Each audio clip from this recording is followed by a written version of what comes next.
Hello, welcome in SSB Guide. I am going to discuss very important topic for SSB group discussion for upcoming SSB interviews and written examination. Those candidate who is preparing for NDA, CDSC, CAPF and AFCAT 2020. This topic is Senkaku Island dispute. This is very important for defense examination. So have a look. Recently, Japan's Ishigaki city passed a bill to rename an administrative area covering the Senkaku Island under its authority from Tonoshiro to Tonoshiro Sekaku. This act of Japan has created tensions in the region as Sekaku Island have claims of China and Taiwan. In this article, we will cover the Senkaku Islands dispute and will know that China not only has a territorial dispute with India but with most of its neighbors. We will also know the significance of this issue for India. अगर बात करें कि ये dispute क्या है तो recently में Japan ने अपनी एक आइलैंड था जिसे उसने तोनोशिरो से तोनोशिरो शिंकांकू उसका नाम चेंज कर दिया, जिसकी वजह से इस आइलैंड पर जापान, चाइना और ताइवान तीनों अपना क्लेम करते हैं। एक टेंशन क्रिएट हो गई। अब इससे ये भी हम जानेंगे कि चाइना एक ऐसी कंट्री है जिसका अपनी सारी नेबरिंग कंट्रीज़ के साथ लैंड डिस्प्यूट रहता है, क्योंकि वो बहुत एम्बिशियस कंट्री है। अपने आप को, अपनी टेरिटरी को बढ़ाने का हमेशा वो जहाँ पर उसका फ़ायदा हो कोशिश करती है। तो अब ये भी इस आर्टिकल से देखेंगे और पढ़ेंगे कि इसका इंडिया पर क्या प्रभाव पड़ता है। तो let's continue about Senkaku islands. What is islands? Islands वो होता है जो स्मॉल छोटा आइलैंड होता है। The Senkaku archipelago is an inhabited chain of islands in the East China Sea claimed by Japan, China and Taiwan. These islands are known as the Diaoyos by China, Senkaku by Japan and Taiyutai by Taiwan. This Japanese administered island chain is formed by 5 islets and 3 barren rocks covering an area of 7 square kilometers. The islet chain is located about 200 kilometers southwest of Japan's Okinawa Island and a similar distance northeast of Taiwan. अगर बात करें कि ये island क्या है, एक छोटा सा द्वीप है। और अगर बात करें इसकी चेन, ये कई सारे आइलैंड से घिरा हुआ है और ये ईस्ट चाइना सी में सिचुएटेड द्वीप है, जिस पर जापान, चाइना और ताइवान अपना अपना क्लेम करते हैं। और चाइना इसे दायूस नाम से कहता है या बुलाता है, पुकारता है या जानता है। और सेनकाकू जापान और तायुताय जो है वो ताइवान कहता है। तो दीज और अगर इसकी बात करें कि इस पर जो एडमिनिस्ट्रेशन था जापान का, तो कहते हैं कि 5 आइलैंड्स हैं, 3 बैरन रॉक्स हैं और 7 वर्ग किलोमीटर का एरिया ये कैप्चर करता है। और ये आइलैंड जो है वो 200 किलोमीटर साउथ वेस्ट में जापान से ओकिनावा आइलैंड से है और इतनी सेम 200 किलोमीटर नॉर्थ ईस्ट से ताइवान से है। ये तो इसकी जियोग्राफिकल कंडीशन के बारे में इंफॉर्मेशन हो गई कि ये कहाँ पे सिचुएटेड है और जापान से कितनी दूर है और कितनी फार आपका ताइवान से है। आगे कंटिन्यू करते हैं। ये मैप है हमारा, इससे हम और अच्छे से समझ सकते हैं कि ये डिस्ट्रीब्यूट क्या है पूरा। तो आप देख रहे हैं ब्रैकेट में इधर बना है 200 नॉटिकल माइल डेमोक्रिएशन लाइंस। अब जो ये पिंक लाइन देख रहे हैं ये चाइना है और सेंकाकू आइलैंड देखिए आपको डिनोट कर दिया एक ब्रैकेट बनाकर। इसमें एक ब्लैक पॉइंट है वो सेंकाकू आइलैंड है। और ये जो पिंक लाइन आपका है साउथ कोरिया से जो दिखा रहा है वो चाइना अपना एरिया दिखा रहा है। और जो आपका ये ब्लू लाइन गई है तो ये ताइवान अपना समुद्र में एक सी लेवल होता है वो उसकी टेरिटरी दिखा रहा है, सी टेरिटरी। और अगर बात करते हैं जापान की, तो जो ये वाइट लाइन आ रखी है ये पूरा क्षेत्र जो है ये जापान के समुद्री सीमा के अंतर्गत आता है। तो अब यही एक डिस्प्यूट है। आप देखिए ये जो सेंकाकू आइलैंड है ये तीनों की टेरिटरी के लगभग आसपास है। इसी में तीनों अपना अपना दावा पेश करते हैं कि ये हमारा है, ये हमारा है। तो बात करते हैं, अब जानते हैं कि इसकी हिस्ट्री क्या है, क्यों, किसका कैप्चर था, इसमें आखिर ये पूरा विवाद है क्या। तो these islands were annexed by Japan after the defeat of China in Sino-Japanese War from 1894 to 1895. Taiwan was ceded to Japan in the Treaty of Shimonoseki. At that time, these islands were said to be administered by the province of Taiwan, China. तो ये हुआ कि Japan और China के बीच cyano Japan war हुआ था 1894 से 1895 के बीच में, और ताइवान क्रीडेड टू जापान और इन द ट्रिटी सिमिनोस्की, और जापान और ताइवान के बीच एक ट्रिटी हुई थी, संधि सिमोनोस्की। और उस समय ये जो आइलैंड था तो वो ताइवान के द्वारा एडमिनिस्ट्रेट था, ताइवान के कैप्चर में था, उस पर वही शासन कर रहा था, चाइना ताइवान। ठीक है, फिर आगे क्या होता है, these islands were not included in the treaty of San Francisco which was sign at the end of world war second that return to China most of the territory previously occupied by Japan. फिर जो world war second जब खत्म हुआ तो एक treaty हुई थी, बहुत इंपॉर्टेंट ट्रीटी है, आपने पढ़ा भी होगा, सैन फ्रांसिस्को। ठीक है, इसमें ये आइलैंड इंक्लूड नहीं किए गए थे, और उसमें हुआ ये था कि चाइना ने return to the China most of the territory previously occupied by Japan. तो ये सारी चीज़ें वापस कर दी गई थी जो जापान ने ऑक्यूपाइड करी थी। ठीक है, देन आगे कंटिन्यू करते हैं। Under the terms of Japan surrender these islands were to be controlled by USA. जब जापान ने सरेंडर कर दिया था देन यूएसए ने कंट्रोल कर लिया था इन सारी चीज़ों को 1971 तक। when it was given back to Japan along with Okinawa and other surrounding islands. फिर क्या हुआ, फिर जापान को ये सारी चीज़ें वापस करी गई थी ओकिनावा आइलैंड के साथ, तो उसके आसपास के आइलैंड भी जापान को कंट्रोल में दे दिए गए। What are the recent developments, आखिर देखा जाए तो वहाँ पर रिसेंट में डेवलपमेंट कैसे हुई। कहते हैं कि in 2012 Japan brought back 3 of the island sold to family of entrepreneurs in 1932। This move of Japan was claimed to ease tension but the execution outreach China.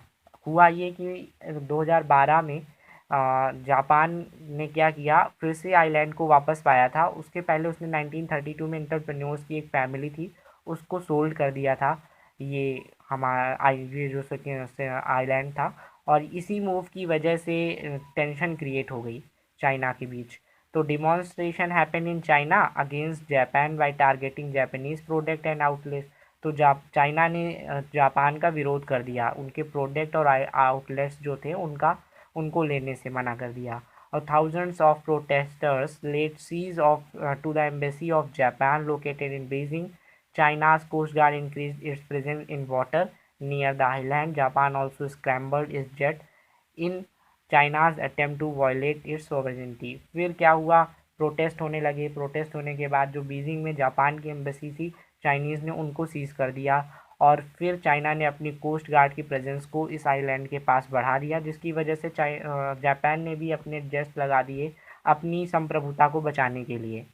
And air defence identification zone over the East China Sea was created by China in 2013। फिर China 2013 में क्या करता है, वहाँ पर एक air defence identification zone create करता है, जिससे वो जितनी भी कमर्शियल एयरक्राफ्ट जाएंगे उनको नोटिफाई कर लेता है। तो जापान ने इस कदम का विरोध कर दिया क्योंकि ये आइडेंटिफिकेशन जोन उसका था। फिर इसमें क्या होता है, यूएसए की एंट्री होती है। The USA on सर्वल occasion has said that the contested territories covered under the bilateral security treaty। क्योंकि यूएसए की ऑल ओवर वर्ल्ड कई सारे देशों के साथ बायलेटरल सिक्योरिटी ट्रिटी है कि between USA and Japan in case of any conflict, अगर कोई भी संघर्ष होता है तो United State forces would protect it. तो यूएन आएगा, यूनाइटेड स्टेट की फोर्सेज आएंगी और वो उसे सिक्योरिटी देंगी। Then importance of this region, अगर अब बात करें कि इसका इम्पोर्टेंट क्या है, बिना चाइना किसी इम्पोर्टेंस के किसी भी क्षेत्र पर अपना दावा नहीं करता, क्योंकि ये बिल्कुल हर तरीके से जहाँ उसे अपना फ़ायदा दिखता है वो वहीं पर अपना दावा कर देता है और उस जगह को कब्जा करने की कोशिश करता है। तो China says the islands have been part of its territory since ancient times, serving as an important fishing ground administered by the province of Taiwan. China कहता है कि प्राचीन समय से ये क्षेत्र उसी का है, क्योंकि वहाँ पर पहले ताइवान जो है एडमिनिस्ट्रेशन था, वह शासन करता था, और वहाँ से फिशिंग ग्राउंड है, वहाँ पे मछली का बहुत ज़्यादा जातियाँ पाई जाती हैं। तो this dispute over this region is not new, got new energy report after a report publish 3 years ago highlighted the potential for oil reserves in the area, motivated China to reset its territorial claims over the islands. Now it is frequent to see Chinese ships in this region. Japan does not recognize Chinese claims nor consider these areas disputed. क्या करता है फिर ये विवाद हो जाता है, China जहां उसको लाभ दिखा, और अभी तक तो विवाद चल रहा था, पर ये विवाद बढ़ा तब जब एक रिपोर्ट आई 3 साल पहले, और कहते हैं उस रिपोर्ट में कि यहाँ पर रिसोर्सेज हैं आपके ऑयल के। अगर ऑयल के रिसोर्सेज हैं देन चाइना और भी मोटिवेट हो गया उस चीज़ के लिए, और वो अपना क्लेम करने लगा और आसपास अपनी एक्टिविटी जो उसकी नेवी की थी उसने बढ़ा दी। और जापान ने इन सारे डिस्प्यूट को मानने से मना कर दिया, कहने लगा कोई डिस्प्यूट नहीं है, ये एरिया उसका है जिसकी रक्षा वो स्वयं करेगा। This region has abundant fishing resources and many important shipping lanes pass from here used by Japan, South Korea and China for energy imports। और जापान ने सीधे सीधे प्रतिबंध लगा रखा है, वहाँ पर कोई फिशिंग नहीं होगी, सिर्फ और सिर्फ उस क्षेत्र को खोल रखा है, वहाँ पर साउथ कोरिया और जापान और चाइना के इंपोर्ट्स होते हैं एनर्जी के। देन आगे बात करते हैं the stand of these 3 countries. अब बात करते हैं इन तीनों कंट्रीज़ का क्या स्टैंड है वहाँ पे। अगर जापान का देखें टू रिसॉल्व एडमिनिस्ट्रेटिव कन्फ्यूज़न, कहता है कि वो अब अपना एडमिनिस्ट्रेटिव कन्फ्यूज़न को सॉल्व करना चाहता है, इस वजह से change in name aimed at removing administration confusion between a local in is Ishigaki fair the name Tonoshiro similar to the island. तो उसने कहा कुछ नहीं, मैं अपना एडमिनिस्ट्रेटिव कन्फ्यूज़न दूर करने के लिए मैंने अपना इसका आइलैंड का नाम चेंज किया है। ये जापान का पॉइंट ऑफ व्यू है। और to tackle increase Chinese presence in the water close to Senkaku island to protect territorial integrity, Japan has decided to change its name. और चाइनीज़ से निपटने के लिए ही उसने इस जगह का, इस क्षेत्र का नाम बदला है। अगर अब चाइना का व्यू देखें तो चाइना का व्यू ये है कि चाइना इस क्षेत्र को अपने उसमें सोवरेनिटी में कंसीडर करता है, वो कहता है ये हमारी संप्रभुता की बात है, इस वजह से हम वहाँ पर उस पर जापान के कब्जे को हटाने की कोशिश कर रहे हैं। China told Japan to abide by the spirit of 4 principle consequences, avoid creating new dispute on Diaoyu islands issue and to the take practical action to maintain the stability in this region. और उसकी stability को बनाए रखने के लिए और China ये सारी चीज़ें कर रहा है। तो ताइवान कहता है कि हमारे जापान और चाइना दोनों की क्लेम गलत हैं, क्योंकि इस टेरिटरी हमारी है तो इस पर हमारा अधिकार है। Taiwan said that these islands are part of its territory and claims of China and Japan are not valid. अब देखते हैं इम्पैक्ट क्या पड़ेगा इसका। Asia's next military flash point, एक अगर ऐसा होगा तो कई देशों की सेनाएं, मतलब जब 3 देशों की सेनाएं और इनकी ट्रिटी काफ़ी सारे देशों से हैं तो एक मिलिट्री फ्लैश पॉइंट हो जाएगा। और China not only has island and maritime dispute with Japan but also with other neighbouring countries including Indonesia, Malaysia, Taiwan, बुरनई, Philippines and Vietnam in the South China Sea and its extension. This move of Japan can also strengthen the other countries' territorial and maritime claim। क्या करता है China का, तो ना तो सिर्फ अपनी एक इंडिया के साथ ही, यहाँ तक कि अपनी सारी नेबरिंग कंट्रीज़ के साथ उसका डिस्प्यूट है, विवाद है। कहीं पर वो समुद्र पर कब्जा करने की कोशिश करता है तो कहीं पर वो अपने कहीं किसी अपने पड़ोसी देश के क्षेत्र पर। तो यही चीज़ जापान को एक स्ट्रेंथ दे देता है अपने क्लेम पर, क्योंकि वो इस चीज़ को प्रूव कर सकता है क्योंकि चाइना ऐसा करता ही रहता है। तो ये मैप है, अगर इसको देखेंगे तो बहुत अच्छे तरीके से समझ लेंगे। वो चाइना है रेड जोन, और जो पिंक दिखाया गया है वो एरिया क्लेम्ड बाय चाइना। इसने देखो पूरे सी पर अपना क्लेम कर रखा है, यहाँ तक कि ताइवान इंक्लूडिंग करके साउथ चाइना सी पे क्लेम करता है। वियतनाम, मलेशिया, बुरनई, फिलीपींस, यहाँ तक के क्षेत्र को वो सी एरिया को वो अपना क्लेम करता है कि वो चाइना का है। तो चाइना की आदत ही है कब्जा करने की। सिग्निफिकेंस फॉर इंडिया, अब भारत के लिए ये कैसे इंपॉर्टेंट है, तो कहते हैं करेंटली इंडिया एंड चाइना, हम जानते हैं कि हमारे भारत और चाइना के बीच अभी कन्फ्लिक्ट चल रहा है। Active in over the line of control in Ladakh region by supporting Japan's move, India can diplomatically strengthen its position in Ladakh. However, Taiwan's role in this dispute is important as it has supported India over the Galwan Valley but opposed the move of Japan to rename the island. China is increasing its naval presence in Indian Ocean. The move of Japan would provide an opportunity for India to have a strategic edge over China's presence in Indian Ocean. तो कहते हैं कि भारत के लिए ये फ़ायदेमंद है कि चाइना और इंडिया का अभी कन्फ्लिक्ट चल रहा है। जैसा गलवान वैली में देखा, अभी एक फ़ाइट हो गई, फेस ऑफ हुआ इंडिया और चाइनीज़ सोल्जर्स के बीच में, क्योंकि चाइना ज़बरदस्ती हमारी टेरिटरी में घुसने की कोशिश कर रहा था। इंडियन सोल्जर्स ने मुंह तोड़ जवाब दिया। अ, इतनी यहाँ तक कि वहाँ हमारे 40 सैनिक, हमारे 20 सैनिक शहीद हुए।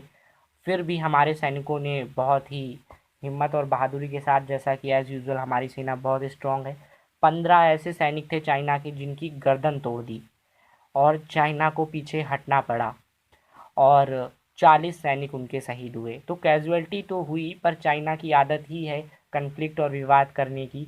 और इस पर भी एक नया वीडियो बनाऊंगा कि चाइना क्यों हमारी टेरिटरी में घुसने की कोशिश कर रहा है।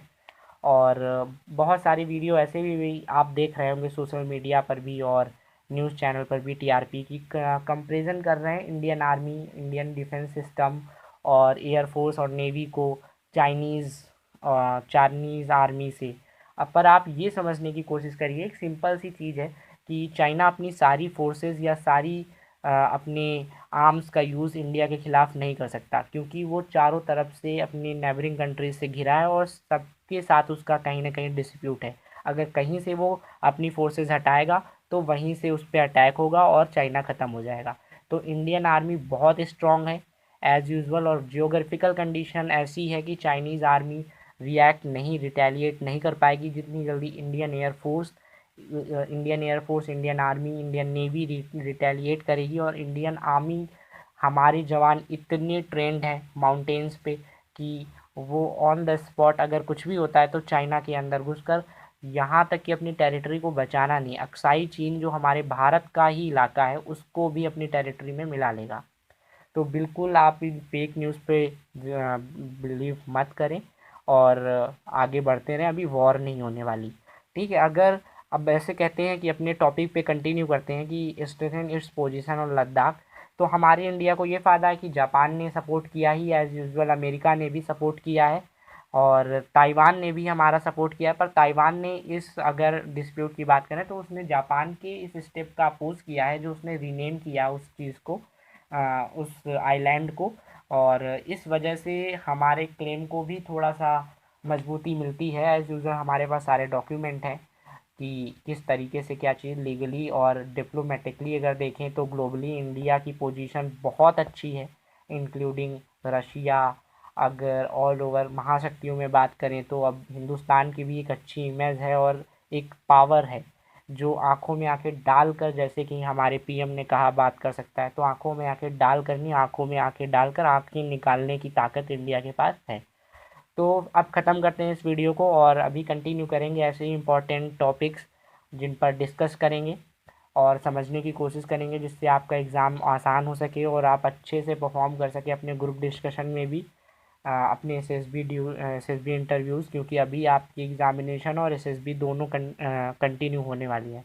तो चैनल को सब्सक्राइब करें, ज़्यादा से ज़्यादा शेयर करें और अगेन थैंक यू सपोर्ट करने के लिए। जय हिंद।